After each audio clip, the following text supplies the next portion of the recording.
Welcome to our channel. Today we how to configure Calendly to create leads in Zoho CRM step by step clearly.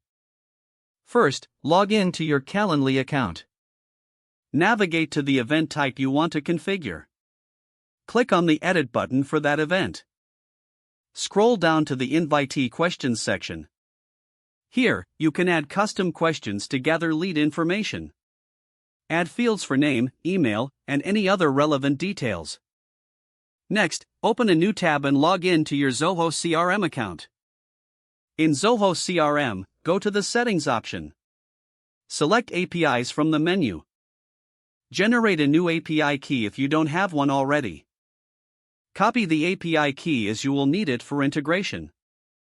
Return to your Calendly account and go to your integrations.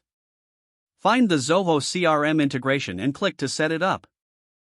You will be prompted to enter your Zoho CRM API key. Paste the API key you copied earlier into the designated field. Once entered, click on the Connect button. Follow any additional prompts to authenticate your Zoho CRM account. Once connected, set up the mapping of Calendly fields to Zoho CRM fields. Match the name and email fields from Calendly to their corresponding fields in Zoho. You can also add any additional fields you created earlier.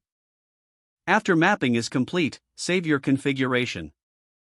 Now, test the integration by scheduling a sample event. Check your Zoho CRM account to ensure a new lead has been created. If everything looks good, your setup is complete. If the page does not load, refresh the browser or try again in a private or incognito window. Make sure you are using the correct email address, then retype it carefully to avoid small typos. If your password is not accepted, use the reset option and create a new strong password you can remember. Check your spam folder for verification or security emails, then complete any requested confirmation steps. Don't forget to like this video and subscribe to our channel for more step-by-step tech guides.